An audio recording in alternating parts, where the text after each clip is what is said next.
compartilhar uma palavra que foi despertada em meu coração através de uma palavra que o pastor Alessandro deu acho que 2 cultos atrás.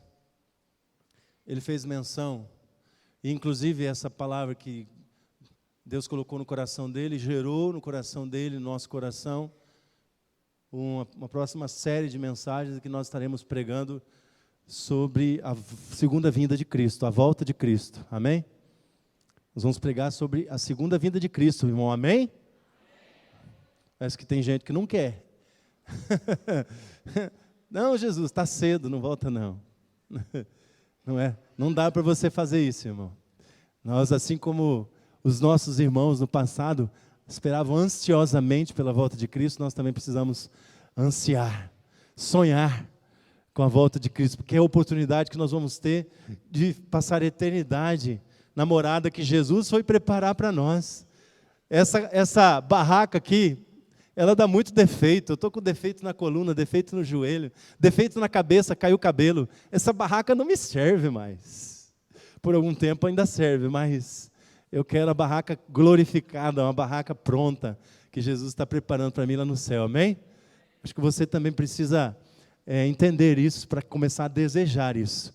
Os cristãos sempre desejaram isso, sempre sonharam com isso, esperaram ansiosamente a volta de Cristo. E nós estamos aguardando também, e a gente vai trazer essa série, mas a palavra que o pastor Alessandro disse, isso foi um comando espiritual, ele é meu pastor, então quando o pastor dá comandos a gente recebe, o Espírito Santo faz a conexão, né? E a gente tem que obedecer.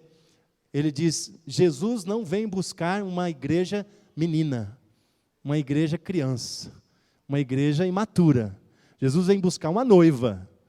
A noiva tem que estar preparada, a noiva tem que estar ataviada, é o texto bíblico, né? A palavra antiga, né? Ataviada, que a noiva precisa estar enfeitada, precisa estar vestida das vestes de noiva do Cordeiro, da noiva de Cristo. Então, aquela palavra despertou no meu coração, e o Espírito Santo começou a trabalhar, e surgiu essa mensagem, os desejos de um cristão maduro, os desejos de uma igreja madura, porque a igreja do Senhor Jesus, a noiva, somos nós, irmãos, somos nós, cada um de nós aqui compomos o corpo de Cristo. O apóstolo Paulo ensina isso, lá em 1 Coríntios, ele vai falando, em 2 Coríntios também ele fala, mas principalmente em 1 Coríntios ele vai falando de cada função que os membros ocupam no corpo de Cristo. Então, nós somos a igreja do Senhor Jesus, e nós não podemos ser crianças. Jesus não é pedófilo, olha, é sério isso. Jesus não é pedófilo, ele não vai vir buscar uma noiva criança, uma noiva imatura, uma noiva que não tem condições de ser a noiva do Cordeiro lá no céu. Jesus vem buscar uma noiva perfeita. Ela é perfeita e aperfeiçoada no sangue de Cristo, no sangue do Cordeiro. Mas nós precisamos permitir que o Espírito Santo opere em nós a obra do Espírito e produza em nós o fruto do Espírito, para que sejamos cristãos maduros, que sejamos uma igreja madura, a virgem do Cordeiro, mas uma igreja madura para o Cordeiro. Amém? Então, essa é a introdução, e eu quero que você abra a sua Bíblia, a palavra de Deus, amém? Glória a Deus. Na carta de Paulo aos Filipenses, apóstolo Paulo escreveu essa carta e mais 3, eu vou falar sobre as cartas da prisão, que Paulo escreveu. Paulo escreveu à igreja de Filipos, uma cidade da Ásia, que fazia parte do Império Romano.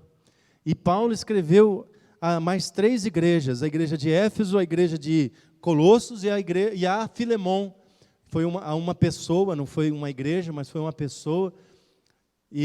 Mas ele escreveu essas 4 cartas da prisão em Roma. E eu vou falar mais sobre o contexto disso, mas abra em Filipenses capítulo 1, do verso 19 ao verso 20. Acompanhe comigo essa leitura, com toda a reverência. E a reverência não significa que você precisa estar estático.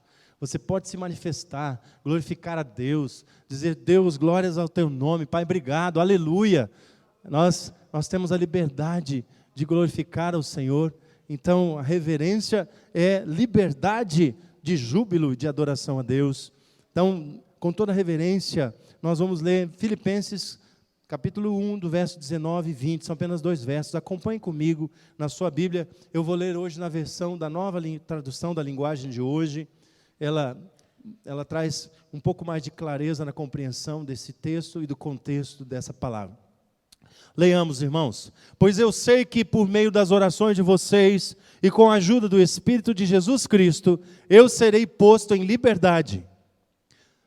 Verso 20. O meu grande desejo e a minha esperança são de nunca falhar no meu dever, para que sempre, e agora ainda mais, eu tenha muita coragem, e assim em tudo que eu disser e fizer,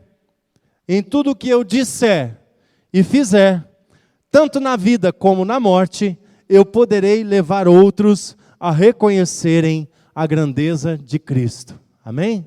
Espírito Santo de Deus, nós lemos a Tua palavra agora. Pai, essa palavra é viva e eficaz. E o Espírito Santo de Deus vai trazer a compreensão, a iluminação na mente, nos corações. E vai ser muito claro e muito fácil a compreensão desta palavra, não porque eu tenha muita capacidade, mas porque é a palavra rema do Espírito Santo, que vai ser revelada em seu coração nessa noite, em nome de Jesus, amém, amém. Meu irmão, eu queria que você entendesse o contexto dessa carta, porque é muito importante para você entender o que Paulo está falando aqui nesses 2 versículos, e nós vamos tirar uma mensagem um significado tão profundo para nós como igreja de Jesus, como cristãos, e os desejos que um cristão maduro precisa ter. Paulo estava preso, ele havia pediu o direito dele como cidadão romano de ser julgado em Roma e conversar com o imperador, e ele então é mandado para Roma, e lá ele fica aprisionado, meus irmãos, e a prisão dele era diferente, porque como cidadão romano, ele não podia ficar num lugar qualquer. Então como que eles faziam? Ele estava acorrentado a um guarda pretoriano. Quem que era o guarda pretoriano? Era uma guarda especial do imperador, uma guarda selecionada, tipo mais ou menos lá em Brasília, lá, os dragões da independência, né? Vocês já viram os dragões lá, que desfilam lá na posse do presidente e tal, é mais ou menos daquele jeito ali. E era uma guarda muito grande, muito poderosa e muito bem preparada. E eram homens extremamente fiéis ao imperador, aos Césares. Aqueles homens, se eles demonstrassem alguma infidelidade, eles eram imediatamente mortos. Então, aqueles homens, eles não faziam nada que pudesse comprometer a segurança ou criar algum problema para o imperador. E eles, então, quando existia um prisioneiro nessa qualidade de cidadão romano, de instrução, que o Paulo era um homem instruído, era um homem que tinha cidadania romana, ele não ficava numa prisão comum, ele ficava acorrentado a um guarda pretoriano. E aquele homem, imagine, presta atenção, pense comigo, ele dormia, ele ia fazer as necessidades, ele se alimentava junto, acorrentado a um outro homem. Imagina você dormindo acorrentado na cama, junto, acorrentado a outro homem. Ou uma mulher acorrentada a outra mulher. Era assim, ele ficou por 2 anos nessas circunstâncias. E Paulo aproveitou. Ele não ficou reclamando, ele não ficou... E o pior de tudo, sabe o que é, irmãos? Que era injusta essa prisão. Paulo não tinha feito nada. Ele não tinha feito nada que pudesse levá-lo a ser realmente ou justamente aprisionado. Simplesmente ele estava pregando um outro Curios, um outro Senhor, um outro que não o imperador. Então foi esse o motivo. Foi esse o motivo que levou Paulo a ser aprisionado. E Paulo escreve então essas 4 cartas, como eu disse, aos Efésios, Filipenses, Colossenses e a Filemão. Ele escreve da prisão. É uma carta muito amorosa. É chamada pelos estudiosos da Bíblia a carta da alegria. Porque em várias vezes, mais de 40 vezes, Paulo usa a expressão alegria ou então o verbo alegrar, alegrar-se. Então é uma carta que realmente trazia para os cristãos, para a igreja de Filipos, uma alegria, uma esperança, uma expectativa muito grande. Mas eu queria que você respondesse a uma pergunta para mim. Se fosse você que estivesse preso e injustamente, você iria pregar sobre alegria? Você iria escrever cartas de alegria? Você iria dizer para o soldado que estava acorrentado ao seu lado, que estava te prendendo: eu amo a sua vida, e tem uma pessoa que morreu por você. Sabe o que aconteceu? Paulo pregou para o soldado que estava acorrentado a ele, e ele se converteu a Jesus Cristo. Paulo diz no texto aqui, nos versículos mais à frente, lá no 22, e no capítulo 4 ele faz menção de novo, que ele pregou aos da casa de César. Sabe o que significa? Muitos romanos que estavam contra o apóstolo Paulo se converteram a Jesus Cristo através da palavra e do testemunho de vida daquele homem. Então eu queria que a gente refletisse sobre isso. Que maturidade, que homem cheio do Espírito Santo e cheio do fruto do Espírito, cheio de amor, cheio de alegria. Meu irmão, não é um amor humano que por qualquer situação se esfria e se esvai. Não é uma alegria pelas circunstâncias, pelo presente recebido, ou pelo carro novo. Quem está de carro novo, parabéns, é uma bênção, fica alegre. Mas essa alegria vai passar, porque vai passar um tempo, ele vai ficar velho também. Então não é essa alegria que Paulo sentia, era a alegria do Espírito Santo, era o amor do Espírito Santo, era o domínio próprio de ele não se levantar, de ele não cantar aquela música: quem me viu passar na prova e não me ajudou. Ele não cantou essa música. Homem cheio do Espírito Santo, homem cheio do controle do Espírito Santo. E nós observamos, meu irmão, em contraste a essa realidade do apóstolo Paulo, uma imaturidade tão grande na igreja do Senhor Jesus Cristo. Irmão, e entenda, quando eu estiver falando em igreja, eu não estou falando desse prédio, eu não estou falando da instituição do nosso CNPJ, que é a Primeira Igreja Batista em São Gabriel do Oeste, 001-593, não lembro mais. Não é isso que eu estou falando, meu irmão. Não é sobre isso, estou falando de igreja, você, igreja do Senhor Jesus. E nós temos presenciado uma imaturidade tão grande. Muitos estão entendendo a igreja como um local para serem acariciados, para serem bajulados, para serem tratados como bebês, como crianças sensíveis, irritadiças. Muitos procuram a igreja para pedir as coisas, para terem as suas vontades atendidas, os seus desejos atendidos, para fazerem um negócio, uma negociata com Deus. Muitos estão procurando a igreja, procurando um ungido, um pastor ungido especial, que possa orar, impor as mãos sobre a cabeça dele, e essa pessoa então receber as bênçãos e a prosperidade de Deus. Essa tem sido a visão de ser cristão nesse tempo.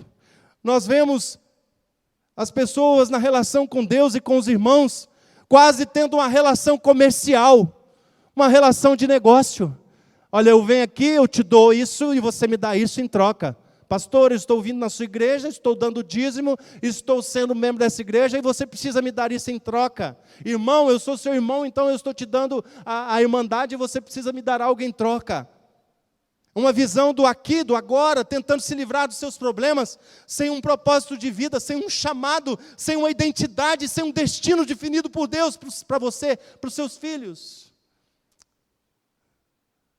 Essa noiva do Cordeiro, essa noiva, a igreja do Senhor Jesus, que somos nós, tem demonstrado atitudes de cristãos imaturos. Quando nós vemos esse relato do apóstolo Paulo, como é que viviam os cristãos naquele tempo? Paulo estava vindo das regiões onde os cristãos estavam sendo perseguidos, e ele era um dos perseguidos, estava preso, acorrentado. E ele viu os cristãos perdendo as suas casas, os cristãos perdendo as suas vidas, perdendo os seus filhos, perdendo as suas famílias, perdendo, porque Jesus disse que para que nós possamos viver, é preciso morrer, para que nós possamos ganhar a vida eterna, é preciso perder essa vida na carne, essa vida que nos aprisiona, E não é uma prisão de correntes a outro homem, a um soldado. Mas são correntes malignas que têm aprisionado. E eu quero te perguntar também, eu fiz a primeira pergunta, se você reagiria como Paulo, como esse cristão maduro reagiu. E a segunda pergunta é, Deus mudou? O evangelho que Paulo pregava mudou? A resposta é não. Deus não muda, Deus continua sendo bom, Deus continua sendo Deus. Independente das circunstâncias, independente das mensagens que estão sendo pregadas nas igrejas, o evangelho de Cristo não mudou. É o evangelho da cruz, é o evangelho da negação do eu, é o evangelho do novo nascimento, é o evangelho da morte do velho homem, para o renascimento de um novo homem, de uma nova mulher. É o evangelho de Jesus Cristo que nós pregamos aqui, neste púlpito, nesse altar, nessa igreja. E é este evangelho que traz maturidade, é este evangelho que traz salvação, é este evangelho que traz vida eterna, de agora até a eternidade. Aleluia! Aleluia! Os irmãos estavam sendo perseguidos, estavam vivendo atritos familiares, tinha famílias abandonando, renegando, pessoas perdendo os seus bens, perdendo as suas heranças, porque estavam se convertendo ao novo Curios, ao novo Senhor, a Jesus Cristo, abandonando os Césares, abandonando os bens, abandonando as coisas desta vida. E eles estavam vendo, eles estavam esperando a vinda de Jesus, por isso que eu disse, a igreja madura, a igreja que não é menina, ela aguarda a volta do seu noivo, ela aguarda a volta do Jesus, da cabeça do corpo. E aqueles irmãos estavam lá sofrendo, passando por lutas, por dificuldades, mas estavam olhando para o céu, estavam aguardando a volta de Cristo, porque Pedro disse, porque João disse, porque Jesus havia dito que ele voltaria com grande poder e grande glória. E é isso que eles aguardavam. Eles não estavam amarrados, presos às meninices dessa vida. Nesse texto, o apóstolo Paulo mostra o que é maturidade de um cristão, o que é maturidade de um discípulo de Jesus Cristo. Nós amadurecemos fisicamente. Essa semana foi postada uma foto de 12, 13 anos atrás. Eu tinha cabelo, uns 10 quilos a menos, né? O meu filho, Carlos Wes, estava pequenininho, hoje ele é maior que eu, né? Davizinho estava mais pequenininho ainda, né? Então a gente amadurece fisicamente. Eu cheguei aqui em São Gabriel com 33 anos. Em novembro eu vou fazer 50. Olha, que bênção poder estar aqui com os irmãos. E quando eu cheguei aqui, eu estava procurando entender meu chamado.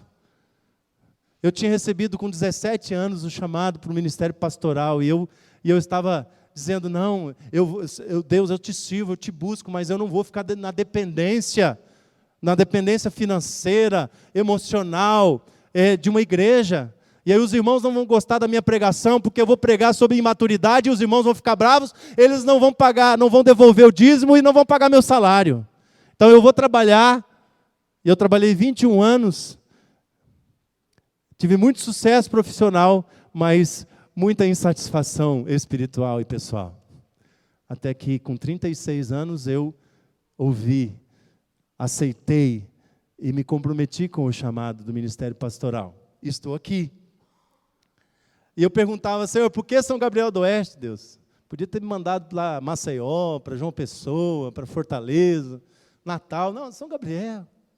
Glória a Deus. Foi bênção de Deus. Nós tivemos a oportunidade de sair de São Gabriel e não saímos. Para lugares bem melhores. Eu fui convidado para ir para Rio Claro, perto de Campinas, em São Paulo. Fui convidado para ir para Dourados de volta. Não quis ir, porque o Senhor Deus tinha um propósito aqui. Tinha um propósito na minha vida aqui. E isso que eu estou vivendo hoje é a realização desse sonho. É a realização do projeto de Deus, do chamado de Deus, da minha identidade, do meu destino no Senhor Jesus. Amém? Nós amadurecemos fisicamente, mas muitas vezes não apresentamos o mesmo amadurecimento quanto ao produzir o fruto do Espírito, um amadurecimento espiritual quanto a cumprir o nosso propósito, o nosso chamado, a nossa missão de andar pelo Espírito, e ter maturidade espiritual. e ser cristãos maduros, e ser uma igreja madura. Uma igreja que se posiciona, que toma decisões maduras, que toma decisões espirituais, que não é levado por vento de doutrinas, que não é levado por qualquer circunstância. Ah, não, lá tem um pastor que está orando com mais poder lá, eu vou lá. Ah, lá não, tem uma igreja lá que o pastor lá ele é mais engraçado, eu vou lá. Não, o pastor Wesley é muito bruto, é muito duro. Não, eu vou lá, vou em outra igreja. Nós temos experimentado muitas vezes situações que demonstram uma meninice espiritual. E eu quero compartilhar com você algumas coisas desse texto que demonstram desejos de um cristão maduro, conforme o cristão maduro Paulo de Tarso. Um homem que já havia passado, Paulo estava com mais ou menos 60 anos de idade, 10 anos mais velho que eu. Estava bem maduro fisicamente e estava muito maduro espiritualmente. Homem cheio de experiências, que como ele mesmo testemunhou, soube passar por sobras, soube passar por muito dinheiro, soube passar por muita falta de dinheiro, soube passar por perseguições, ele sendo perseguidor, mas ele também sendo perseguido, levou 50 chicotadas menos uma, ou seja, 49, várias vezes, 3 vezes. Então, um homem muito experiente. E Paulo, então, nesse texto, ele demonstra aos irmãos de Filipos alguns detalhes e alguns desejos de um cristão maduro. Eu quero que você acompanhe comigo. Verso 20, o apóstolo Paulo diz assim, parte A do verso: o meu grande desejo e a minha esperança são de nunca falhar no meu dever. Um cristão maduro, ele tem esse desejo, ele tem essa esperança, ele tem esse posicionamento, ele tem essa decisão de nunca falhar no seu dever. Eu nunca vou falhar no meu dever, é isso que Paulo desejava, é isso que Paulo decidiu. Ele estava preso, como eu disse, ele estava acorrentado. O capítulo 4, verso 22, ele envia saudações aos da guarda de César, ou seja, aos guardas pretorianos. Em Atos 27 e 24, que está fazendo a narrativa dessa parte da história da vida de Paulo, ele recebe essa missão. O Espírito Santo diz para ele: Paulo, não tenha medo, você precisa ir até a presença do imperador. E tinha outros discípulos que estavam dizendo, outras pessoas diziam assim: não vai, porque vão te matar lá. O texto lá é bem isso aí, Paulo dizendo: eu vou. E alguns irmãos dizendo: não vai, Paulo, vão te matar lá. E Paulo diz: eu vou, porque o Espírito me mandou ir, e eu vou. Eu não tenho a minha vida por preciosa, eu não tenho a minha vida por valorosa, eu vou cumprir o meu dever. Esse é um homem maduro. Você está aqui para cumprir o seu dever, cumprir a sua missão, ou você está aqui para receber algum benefício da parte de Deus? Reflita sobre isso. Reflita sobre isso. Ele tinha uma missão e não queria falhar nesse dever. Como cristão, você já assumiu a sua missão? Você tem um objetivo de vida para servir a Jesus? Em cumprir o seu chamado? Ou para você é vir à igreja nos domingos, é ir nas células durante a semana, é estar participando de algum ministério dessa igreja? Isso se dá tempo. Isso se você está descansado, porque se o domingo foi cansativo, se o domingo foi muito cansativo, o sol estava muito forte, o banho de piscina te cansou demais, a pescaria do final de semana te cansou muito, ou assistir o Faustão e o futebol da tarde te deixou cansado, se eu estou cansado eu não vou. Não vou. Ainda mais que é o pastor Wesley que vai pregar, eu não vou. Eu estou brincando, tá, irmãos? Isso não tem nada, não tem sentimento nenhum no meu coração, não. É que eu quero usar a mim mesmo, eu não vou ficar usando os outros pastores, né? Eu uso a mim para não, né, não me referir aos outros pastores. Mas não tenho nenhum sentimento quanto a isso. Eu sou muito amado por vocês. A igreja me ama muito, e eu não tenho dúvida nenhuma. Já faz 17 anos. Se eu tivesse dúvida ainda, né, eu teria problema. Ou dizer, como diz o irmão Vomir, eu teria problema, né? Então, essa atitude. Paulo tinha claramente uma missão. Ele sabia o que Deus esperava dele. Você sabe o que Deus espera de você, irmão? Você sabe? Você já se encontrou no chamado, na missão que Deus te convocou, que Deus estabeleceu para você? Aquele homem sabia, eu sei o que Deus espera de mim. Acabei de contar a minha experiência. Desde os 17 anos, lá no norte fluminense, numa vigília, numa praia do norte do estado do Rio de Janeiro, 2 horas da manhã, o Espírito Santo botando fogo em todo mundo lá, e uma irmã chegou para mim e falou: você é meu escolhido, eu te chamei. Eu tinha 17 anos, eu tinha tantos planos, e não contava muito, não estava muito interessado, não. Meu pai era pastor, e os filhos de pastor são muito exigidos, Infelizmente, meu filho sofreu perseguição, ano passado, perseguição na escola. Ele não podia falar na sala de aula, porque as professoras que o conhecem e me conhecem, sabem que eu sou pastor, diziam para ele: você não pode falar, você é filho de pastor, como é que você vai falar? E o meu filho gosta muito de falar. Meu filho, graças a Deus, é um líder. E ele gosta de falar sobre tudo. E ele se levantava para ajudar os colegas que estavam com dificuldades nas atividades, porque ele terminava a atividade dele e queria ajudar os colegas, a professora escrevia o nome dele no livro. Você não pode fazer isso. Por que você quer ajudar os outros? Você é filho de pastor, senta na sua cadeira.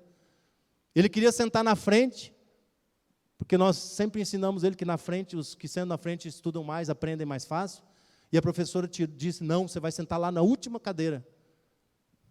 Sabe o que ele disse? Com 9 anos ele disse para mim: pai, eu quero ser veterinário, porque eu trabalhei muitos anos com veterinária, e ele ama muito o tio Volmir, e eu quero ser pastor. Só que aos 14 ele disse: pai, eu quero ser só veterinário, porque eu não quero sofrer o que eu estou sofrendo. Não quero que o meu filho sofra o que eu estou sofrendo.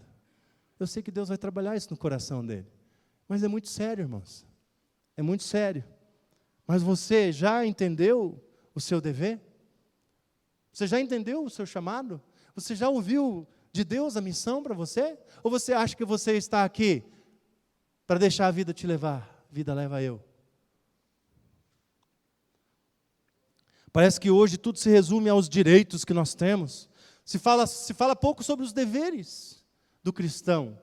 Se fala pouco sobre as responsabilidades, o valor que nós investimos. Eu não estou falando de dinheiro, meu irmão, estou falando de tempo, eu estou falando de vida. Hoje ministrei a sala Compromisso e lembrando da frase que o pastor Carlito Paz, pastor da Igreja Atitude de São José dos Campos, uma igreja maravilhosa, um pastor maravilhoso, ministrou muito na minha vida. O pastor Carlito Paz, ele define a célula como vida na vida. É vida na vida. Então nós investimos tanta vida na vida das pessoas. Nós investimos tanto tempo, nós investimos tanto choro, nós investimos tanto joelho, tanta oração, tanto jejum, tanto chimarrão, tanto tereré, glória a Deus, né? Tanto churrasco. É uma bênção. Mas é tempo. MDA é meu descanso, acabou. Estava compartilhando com os irmãos hoje, se nós pastores quiséssemos uma vida tranquila, né, pastor Alessandro? A gente ia fazer uma igreja bem tradicional, culto no domingo de manhã, culto no domingo à noite, culto de oração na quarta-feira, que provavelmente ia vir 5 pessoas só, numa igreja de 580 pessoas, ia vir 5, né? Na quarta-feira, nós prepararíamos 3 sermões por semana, íamos revezar, porque a gente, né? O pastor pregava no domingo de manhã, eu pegava domingo à noite, na quarta um pregava, outro pregava. Nós íamos ter uma vida tão tranquila, mas nós resolvemos viver, meu discípulo amado, meu descanso acabou, discipulado 1 a 1. E nós somos tão felizes de poder amar e cuidar de vocês, de poder olhar para vocês e dizer assim: seja um cristão maduro. Seja uma noiva madura de Cristo. Deixa as meninices, deixa as criancices. Larga de ser criança. Vamos crescer. Não é só para os lados e para frente que a gente precisa crescer. Nós precisamos crescer no conhecimento e na estatura de varão perfeito, como é o nosso mestre. Amém? É isso. É isso que o apóstolo está nos desafiando aqui nesse texto. E eu quero falar para você sobre algumas responsabilidades. Quando você se tornou membro dessa igreja, você assumiu alguns deveres. Talvez você não se lembre, mas atrás do seu certificado de batismo tem lá um compromisso que você fez. E às vezes as pessoas nem se tocam que aquilo lá está escrito lá. Eu resumi aqui, que eu não quero ser muito literal, mas eu resumi aqui. Está escrito lá que você tem que congregar com os nossos irmãos na igreja, nos cultos, na célula, apoiando mutuamente uns aos outros. Então, quando você falta no culto, quando você falta na célula, você está deixando o seu irmão sem apoio, sem amparo, sem suporte. Lembra de Paulo falando, suportai-vos uns aos outros em amor? Mesmo que você esteja com dificuldade com algum irmão, você precisa suportar o irmão em amor. Então, é compromisso seu, você assumiu quando você pegou o seu certificado de batismo e está assinado lá. Está assinado. Segundo, fazer discípulos, ganhar vidas e cuidar bem delas. Eu estou parafraseando, tá, irmão? Não é isso aí que está escrito lá, mas é o que nós estamos ensinando, é o que nós estamos pregando aqui. É a nossa visão, é a nossa missão. Terceiro, contribuir liberalmente para o sustento do ministério em suas necessidades. Contribuir, esse aqui está literal, contribuir liberalmente. Essa palavra significa que você é livre para contribuir, mas você é livre diante do seu dever. Você é livre diante da sua responsabilidade. Se você assumiu a responsabilidade, se você decidiu ser membro dessa igreja, você assumiu esse compromisso de comparecer todos os meses para sustentar o ministério dessa igreja. E eu não tenho conhecimento da lista dos membros dizimistas, mas eu sei que os administradores dessa igreja nos informam que nós temos 46% de membros fiéis. Ou seja, 54% dos membros que assinaram esse certificado de batismo, que assumiram um compromisso, um dever com essa igreja, com o corpo de Cristo aqui, não estão sendo fiéis. Essa é a realidade. Quando mudar da cidade ou de igreja, você assinou o certificado dizendo que você ia avisar para onde você vai. E procurar os pastores, a liderança de célula, para avisar, pastor, eu estou indo para outra igreja. Meu líder, eu estou indo para outra igreja. Pastor, eu estou indo para outra cidade. Muitas vezes nós ficamos sabendo que os irmãos mudaram pelo Facebook. Oh, o irmão está lá em Campo Grande. Mudou, está na outra igreja lá. É compromisso.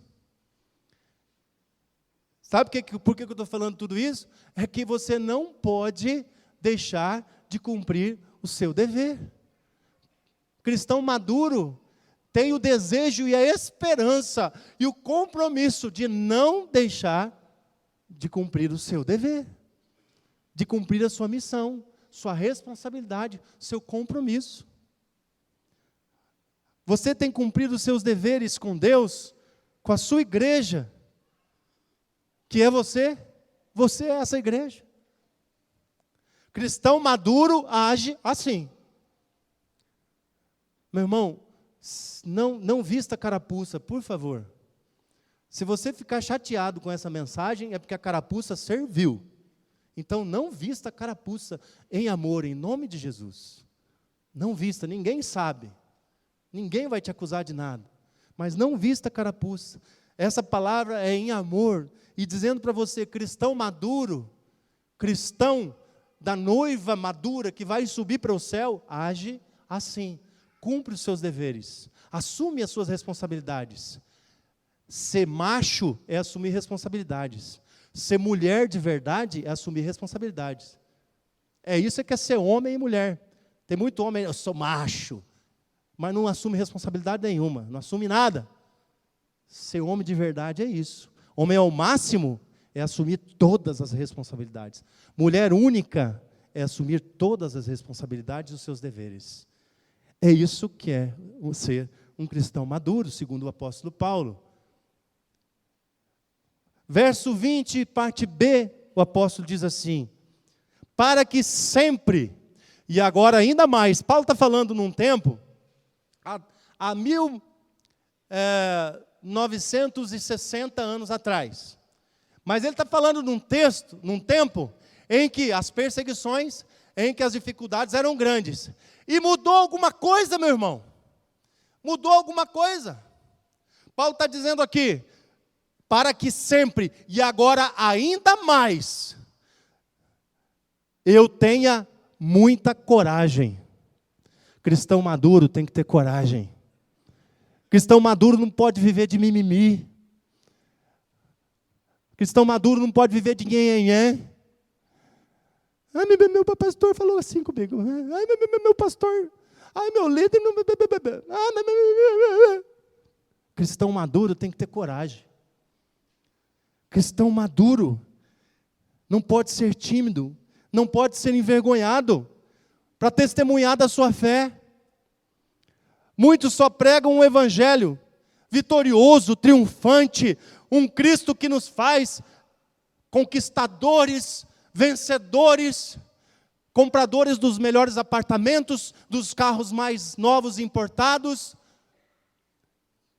que nenhum cristão pode ficar desempregado, e o cristão que está preso, acorrentado, está em pecado? Esse homem ali, apóstolo Paulo, estava em pecado? A expressão de Jesus Cristo nele, tudo nele mostrava Jesus, e ele estava acorrentado, ele estava preso, passando necessidade. Da onde que é esse evangelho? Que cristão não pode passar necessidade, que cristão não pode ficar desempregado, que cristão não pode ter aperto no final do mês? Da onde que veio isso? Da minha Bíblia não veio, e da sua também não, a não ser que a sua Bíblia seja uma versão apócrifa, mas não vem.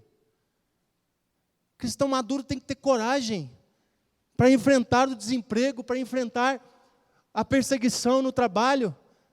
Paulo estava sendo perseguido, e ele estava sendo perseguido pela fé, ele não estava sendo perseguido porque ele era preguiçoso, não, ou porque ele não cumpria com as ordens do seu patrão, ou porque ele não atendia as necessidades da sua empresa. Ele estava sendo perseguido e estava preso porque ele era certo, porque ele era um homem de fé. Ele era um homem que não se calava, que não se envergonhava da fé, que pregava em todos os lugares. Foi pregar para os estoicos e para os epicureus, lá no Areópago, para os homens do maior conhecimento greco-romano. Foi pregar para os homens que mais sabiam da filosofia greco-romana. Mas estava preso, pregando para um soldadinho, um soldado de chumbo. É assim, meu irmão. Muitos só pregam esse evangelho de vitória, e a palavra de Deus, o apóstolo Paulo diz que nele nós somos mais do que vencedores, mas Paulo não estava falando sobre vencer na carreira profissional, vencer nos seus negócios. Paulo estava falando que ele venceu as chicotadas, ele venceu as perseguições, ele venceu a cegueira, ele venceu a úlcera, ele venceu tudo, porque Deus olhou para ele e falou para ele: o meu poder se aperfeiçoa na sua fraqueza. Aleluia, glória a Deus. É isso. Aí um evangelho desse tipo ninguém quer. Evangelho desse tipo ninguém quer. Não, esse pastor está pregando um evangelho que ninguém gosta. É um evangelho que só traz dificuldade, perseguição, dureza. Mas é esse evangelho que vai levar para o céu. Outro evangelho que for pregado além desse, seja maldito, anátema, diz o mesmo apóstolo. Se você já ouviu um evangelho diferente desse, renegue esse evangelho, porque ele é maldito, ele é anátema. Porque o evangelho da cruz, o evangelho de Cristo, é esse aqui. É um evangelho de entrega, é um evangelho de coragem, é um evangelho de entregar tudo para Jesus. Por que você não entregou tudo para Jesus ainda? Nós vivemos esse dualismo grego do sagrado e do profano. Aí domingo é todo mundo sagrado aqui, todo mundo canta lá bachúria. Mas na segunda-feira, senta a pua. Você é ou você não é um cristão maduro? Você é ou não é um discípulo de Jesus? Coragem para vencer as aflições, as decepções, as frustrações da vida. Ah, pastor, depois que eu vim para a igreja só veio problema. Claro, você vivia numa vida de perdição, você fazia tudo errado. Depois que você passou de fazer as coisas certas, o diabo vai te perseguir mesmo. As pessoas vão te perseguir. O mundo jaz do maligno, diz o apóstolo João. A palavra jaz aí é o radical que originou a palavra no português jazigo. É túmulo mesmo, o mundo está enterrado, está sepultado no mal. Aquela ideia de que o mundo vai melhorar, que as coisas vão melhorar, meu irmão, isso é mentira. Não estou pregando o quanto pior, melhor, não é isso. Você vai ver da escatologia, da segunda vinda de Cristo. Essa expectativa é uma expectativa enganosa. Sabe quando que a vida melhora? É quando Cristo está nela. A vida melhora quando a sua vida é dirigida por Jesus, não é dirigida por pessoas e por coisas. Porque Jesus não te frustra, Jesus não te decepciona. O Senhor Jesus disse que Ele ia voltar e Ele vai voltar.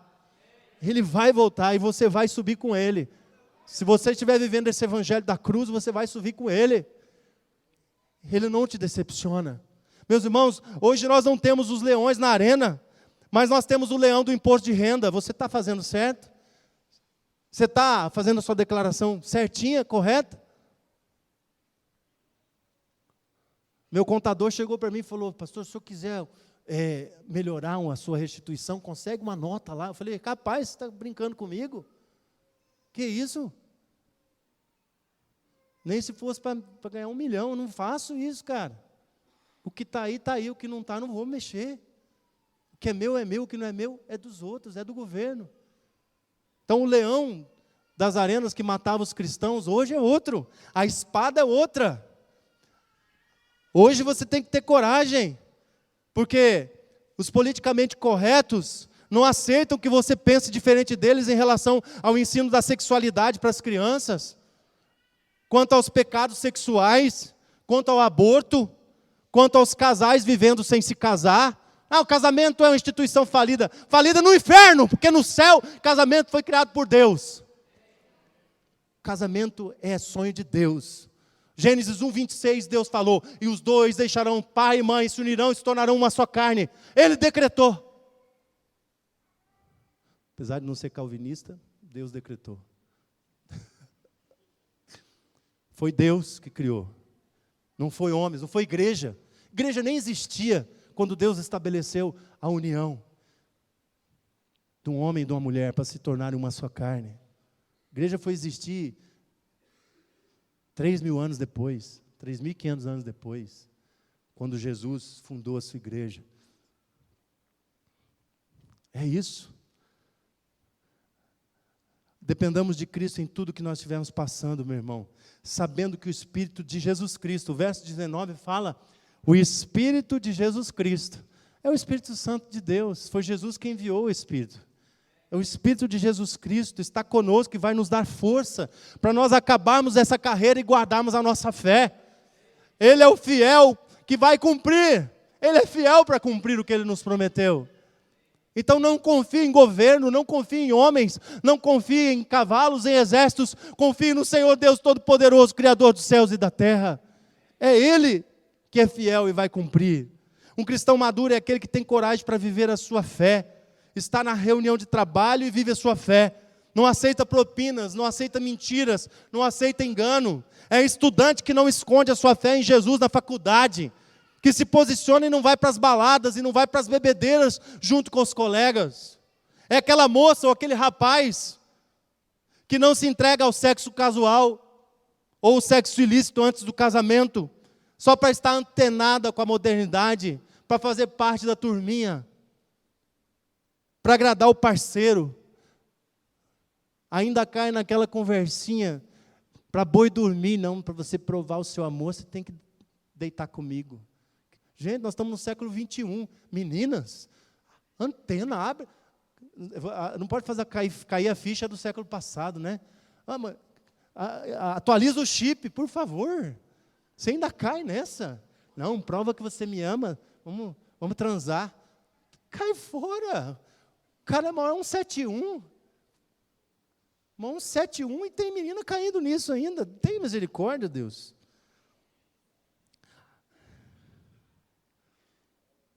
Eu vou nos escritórios, eu vou nas clínicas dos nossos irmãos, nas lojas dos nossos irmãos, nos trabalhos dos nossos irmãos. Eu tenho tanta alegria em ver os louvores sendo cantados, a Bíblia na mesa.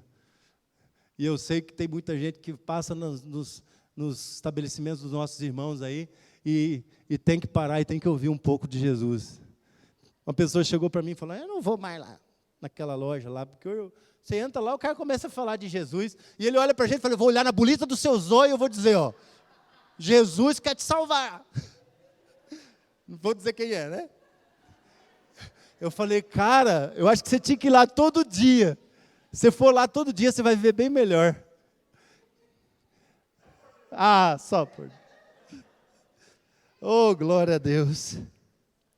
Meus irmãos, nós queremos cuidar e caminhar com você, nós queremos andar com você. Nós, pastores, cuidamos de mais ou menos 110 líderes, supervisores e líderes de célula, que querem cuidar da sua vida. Agora, se você vier no culto só domingo à noite, e quando você está descansado, quando é que você vai ser cuidado? Quando é que você vai amadurecer? Meu irmão, procura uma célula, procura um líder de célula, procura alguém que pode te ajudar, que pode cuidar de você, que pode te ajudar a amadurecer, que pode te ajudar a vencer, pode te ajudar a cumprir o seu dever, pode te ajudar a ter coragem. Você está desanimado, está sem coragem, você precisa de ajuda, ninguém consegue caminhar sozinho. Eu não caminho sozinho. Tem pastores se matando, se suicidando, porque estão caminhando sozinho. Eu não caminho sozinho, em nome de Jesus. Tem meu companheiro de julgo, o pastor Alessandro. Por que você está sozinho, irmão?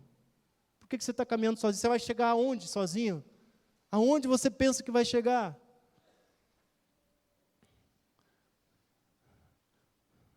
Nós não podemos fazer o que só você pode fazer para se tornar um cristão maduro. Um cristão pronto para se encontrar com Jesus quando Ele voltar.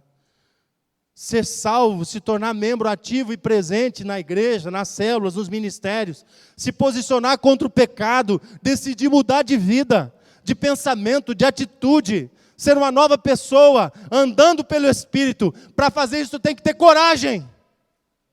Cristão maduro se esforça e tem desejo de cumprir o seu dever e tem coragem de mudar de vida, de se posicionar, de dizer, mesmo que eu soe sangue, eu não vou mais fazer isso. É assim, cristão maduro é assim. O último ponto da palavra de Paulo, finalzinho do capítulo 20, do versículo 20, do primeiro capítulo, ele diz assim: e assim, em tudo que eu disser, meu irmão, tudo que ele disser, tudo que você falar, tudo que sai da sua boca demonstra do que está cheio o seu coração.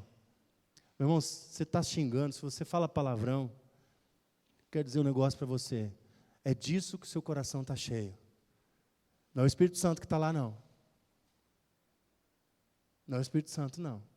Porque o Espírito Santo não habita num coração que está cheio de palavrão. Tudo que eu disser e tudo que eu fizer, tanto na vida como na morte, eu poderei levar outros a reconhecerem a grandeza de Cristo. Aleluia. Cristão maduro mostra a grandeza de Cristo através da minha vida, através da sua vida. E na morte. Cristão maduro até na morte mostra a grandeza de Cristo. Porque se você vai num velório de um cristão maduro, eu já falei, e eu não estou brincando não, eu vou deixar isso em testamento. Eu quero culto, eu quero churrasco, eu já pedi para os irmãos fazer porco no rolete no meu velório. Que é isso, gente? Desculpa, meu amor, eu te amo, mas viúva é você, eu vou estar no céu, glória a Deus. Feliz, aleluia. E de barriga cheia, de preferência, porque eu creio que lá vai ter churrasco também. Gente, cristão maduro glorifica a Deus, glorifica Jesus na vida e na morte, é isso que o apóstolo está dizendo aqui. Ele não fez um discurso de restituição pela injustiça da prisão, porque o meu advogado fiel vai me defender, e esse César vai ser punido, e esses romanos vão ser punidos. Não, apóstolo Paulo não fez nada disso. Ou pedir fogo do céu para destruir esse povo. Não. O apóstolo Paulo pregou, falou de Cristo, mostrou Jesus. Normalmente a gente quer que Cristo nos engrandeça, que Ele resolva os nossos problemas a qualquer custo. Que Ele seja o nosso advogado fiel. Advogado fiel. Não. Condenando os nossos inimigos ao fogo eterno, para eles pagarem tudo o que nós estamos sofrendo. Quero uma restituição econômica, Deus vai me restituir. Fiz um negócio errado lá e perdi 10 mil, Deus vai me dar 20. Não vai não, irmão. Você vai pagar os 10 e se bobear vai ter que pagar mais. Você fez errado. Não é culpa de Deus, não. Que isso? E Paulo, ao se despedir da igreja, que ele pastoreou 3 anos e meio, a igreja de Éfeso, ele diz assim, Atos 20, capítulo 20 de Atos, verso 20. Vocês também sabem que eu fiz tudo para ajudar vocês, anunciando o evangelho e ensinando publicamente nas casas. Eu disse com firmeza aos judeus e aos não-judeus que eles deviam se arrepender dos seus pecados, voltar para Deus e crer no nosso Senhor Jesus. Agora eu vou para Jerusalém, obedecendo o Espírito Santo, para ser preso, eu vou morrer lá. Ele não escreveu aqui, mas já estou completando a frase dele. Sem saber o que vai acontecer lá. Mas o Espírito Santo já tinha avisado para ele que ele ia ser preso. Sei somente que em todas as cidades o Espírito Santo tem me avisado que prisões e sofrimentos estão me esperando. Olha, será que você tem essa maturidade, meu irmão? Você tem essa maturidade? Será que você tem essa maturidade de esperar sofrimento e continuar firme, glorificando e engrandecendo o nome de Jesus? O importante é que eu complete a minha missão. Olha só, crente maduro. Eu não dou valor à minha própria vida. O importante é que eu complete a minha missão e termine o trabalho que o Senhor Jesus me deu para fazer. E a missão é esta: anunciar a boa notícia da graça de Deus, o evangelho da salvação em Jesus Cristo. Esse homem entregou a vida por nós. Ele não é Jesus. Não foi pelo mérito dele que nós somos salvos, é por Jesus. Mas este homem morreu para que essas palavras chegassem para mim e para você. Ele foi preso em Roma, depois disso. Ficou preso lá 2 anos. Depois ele foi solto. Voltou a ser preso novamente e foi decapitado. Perdeu a cabeça por Jesus. Filipenses 1, 12 e 14, ele diz assim: meus irmãos, eu quero que vocês saibam que as coisas que me aconteceram ajudaram de fato o progresso do Evangelho. Pois foi assim que toda a guarda do palácio do governador e todas as outras pessoas daqui ficaram sabendo que eu estou na cadeia, porque eu sou servo de Cristo. E a maioria dos irmãos, vendo que estou na cadeia, tem mais confiança no Senhor. Assim eles têm cada vez mais coragem para anunciar a mensagem de Deus. Aleluia! Glória a Deus! Esse homem é o livro que a humanidade está lendo há 2000 anos. E você, qual é o livro que a sua vida está escrevendo? Será que as pessoas que estão trabalhando com você, será que as pessoas que estão estudando com você, será que as pessoas que estão ao seu lado, caminhando nessa vida, estão vendo Jesus Cristo em você? Estão vendo você engrandecer Jesus? O livro que as pessoas estão lendo é você, não é a Bíblia. As pessoas não leem a Bíblia. Pesquisa norte-americana, no Brasil é diferente, mas pesquisa norte-americana diz que os pastores normalmente não leem a Bíblia nenhuma vez em todo o seu ministério. É mais comum um pastor que não lê a Bíblia do que pastor que lê. Se pastor não lê, imagina os crentes. Então não é a Bíblia que esse povo está lendo, esse povo está lendo você. E eles estão dizendo assim: se eu enxergar Jesus em você, eu vou para Jesus, eu vou para a sua célula, eu vou para a sua igreja. Mas como que eles vão vir? Se eles não estão vendo Jesus em você, se eles não estão enxergando o amor de Jesus, se eles não estão enxergando a compaixão de Cristo, se eles não estão enxergando o evangelho da salvação em Jesus em você, se não houve um novo nascimento, como Jesus disse a Nicodemos, se você só nasceu da água, se ainda não foi completada a obra do Espírito na sua vida. E concluindo, você pode dizer assim: ah, pastor, mas você está falando do apóstolo Paulo, eu não consigo ser igual ao apóstolo Paulo. Eu quero dizer mais uma vez para você, irmão, não vista a carapuça, por favor, em amor. Não vista a carapuça. Não desista. A minha intenção não é ofender ninguém aqui. Minha intenção não é te ofender. A minha intenção é tirar você do conforto. Eu sei que você vem todos os domingos aqui e que as palavras que são pregadas deste púlpito não são palavras de autoajuda, não são palavras que levem você a ficar acomodado e a se sentir facilmente garantido no céu. Eu sei. Mas qual é o Cristo que você está pregando? Amanhã de manhã, quando você chegar lá no seu trabalho, qual é o Cristo que as pessoas estão vendo? É o Cristo da cruz? É o Cristo da maturidade, dos dons do Espírito Santo, do fruto do Espírito?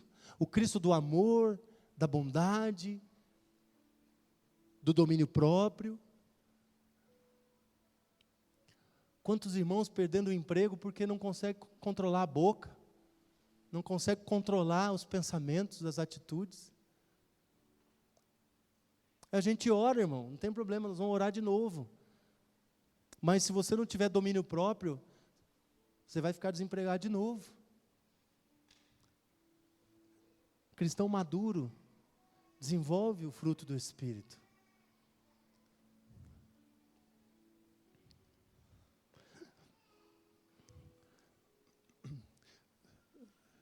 Muitos cristãos têm criado problemas para si mesmos e para outras pessoas por onde passam.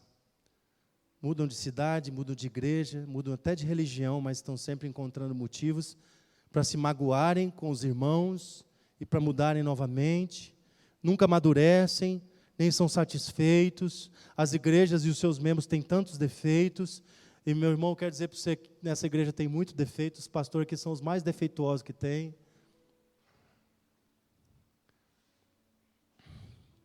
Mas nós queremos demonstrar a grandeza de Cristo através da transformação que o Espírito Santo está operando em nós, sendo santificados até alcançarmos a estatura de varão perfeito, a estatura de Cristo.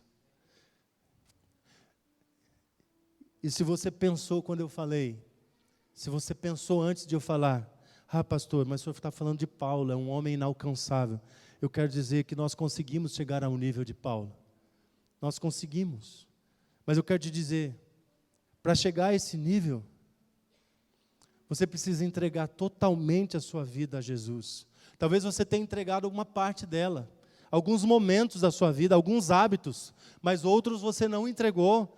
Talvez você entregou as suas carências, as suas fraquezas, as suas decepções, mas você não entregou os seus desejos e você não entregou os seus pecados, ainda você não confessou todos, você não abandonou todos os seus pecados, e muitos pecados ocultos ainda te dominam a sua vida, porque você ainda não conseguiu se entregar por inteiro, você não mergulhou no rio de Deus, você não mergulhou, você está com água pelos artelhos, pelos tornozelos, e o profeta diz que você tem que mergulhar no rio de Deus, mergulhar no Espírito.